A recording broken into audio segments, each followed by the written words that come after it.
Ty, stand by there because we're trying to get Mayor Carlos Gimenez on the phone. Mayor, are you hearing us? Yes, I am. How are you doing, Elliot? Pretty good, Mayor. I'm joined by Lauren Pastrana, watching this unfold in downtown Miami as you are. My question to you is, the Miami-Dade police said that it was an unlawful assembly and they had 15 minutes to move. What made it an unlawful assembly? Well, they were threatening to enter the port, and we can't allow them to go into the port. So that's why they needed to disperse. And Mayor, the curfew for Miami-Dade County goes into effect at 9 p.m., 8 p.m. in the city of Miami. Some people who maybe are watching and thinking, oh, that curfew only applies to the people involved in the protest. What's your message to them this evening? No, the curfew applies to everybody, and it applies to everybody all throughout Miami-Dade. There is a specific order that allows certain people to be out. Obviously, you have an essential job. If you're working in a hospital, you go to the airport, and there's a list. You know, but you need to have your ID with you and to prove that what you're doing is essential. So that curfew is in effect for the entire county, like it was last night. Okay, Mayor, you've been watching this unfold. What's your impression of what you're seeing? It's been peaceful so far. A lot of passions. The people that we've talked to say they're locals. We haven't seen any sign of outside agitators that we hear so much about. They feel very strongly about the issue of police brutality against the black community. What's your feelings about the message that they have? Look, everybody was disturbed with the images that we got from Minneapolis. So we agree with a lot of their sentiments. Things have to change in this country, and this country, will have to move forward. The race relations, need to improve, and we have to acknowledge that there are biases. That's one of the things that we do through training, is that you acknowledge your bias, but you can't act on your bias. And so, we're human. Things will be, won't be perfect, but I can tell you that the Miami-Dade Police Department is one of the finest departments in the world, and they have come a long way. We still have a long way to go, but we have come a long way. Look, we were one of the first departments to put body cam, and that's something that my administration pushed for.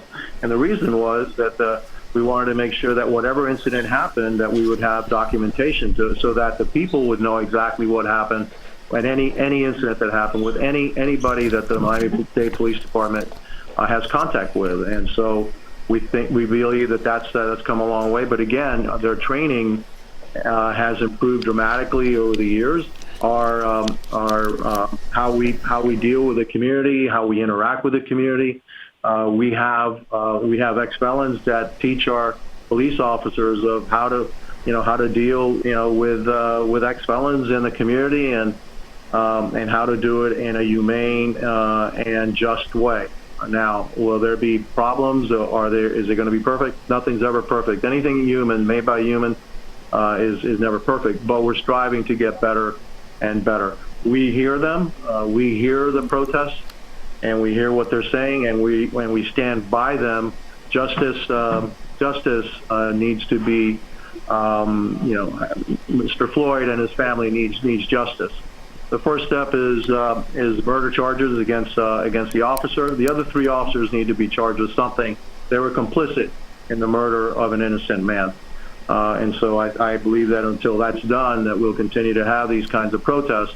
But also we'll learn, other police agencies will learn from the mistakes that are made at other police agencies, and we want to get better too. So. My message to them is, let's keep it peaceful. Right now it is peaceful, and at 8 o'clock when it's curfew time, go ahead and go home. And at 9 o'clock in the rest of the county, everybody needs to go home, and we can have a peaceful night like we had last night after the curfew. Mayor, last night when you were live with us here on CBS4, you mentioned the idea of outside agitators being brought in, that the intel was leading police to believe that that was a part of the instigation of what escalated last night. But as Elliot mentioned, as our reporters have been mentioning anecdotally from the people they've interviewed, it seems that a lot of the people are local to South Florida. And when we look at the arrest numbers from yesterday, sure, the majority of arrests weren't from people who live in the city of Miami, but the county of Dade or the South Florida area, maybe Broward or Palm Beach. So has that intel changed a bit as far as these protests specific to Miami, or are we still thinking outside agitators may be involved? Oh no, there's outside agitators involved. There's a saying in Spanish, tira la piedra e esconde la mano, which means you throw a rock and then you hide the hand. And so these agitators, the ones that are coming from outside, they know exactly how to do it and then not get caught. The arrest records are not. You're not going to arrest them. They're really good at what they do. Now, to say that there aren't folks from Miami-Dade, yeah, there are folks from Miami-Dade that are involved in this activity, but they're also urged and agitated by people that have come from the outside, and they're very good at what they do. Mayor, let me ask you, what is your feeling about the show of force? Because we saw something that to me was very eye-opening. The tension within the crowd changed when they saw police in riot gear, Miami police in riot gear in front of Bayside Marketplace. When the officers put down the riot gear and you had bicycle officers, it changed considerably. How do you feel about that show of force, and can it sometimes backfire because it changes the level of tension in the crowd? Look, that's a double-edged sword, and so you want to make sure that your officers are always protected, and so they need to be protected. They're there to protect us. They're also there to protect the protesters themselves. They don't, there doesn't need to be a confrontation between the protester and the police. In the case that you're probably talking about, when you had that line of Miami-Dade police officers, they were making sure that protesters did not get into the port. The port is a vital asset here in Miami-Dade, and we're not going to, allow folks that are not authorized to go into the port to go into the port. And so they were dispersed and told to go somewhere else, which they did. And they're doing that now, and so I support the actions of the Miami-Dade Police Department. Does it lead to higher tension? Yeah, it does. But I don't know of a way that we can protect our officers when there is a potential for this to escalate. And so it's a fine line. Our officers are not instigating anything. They're standing there.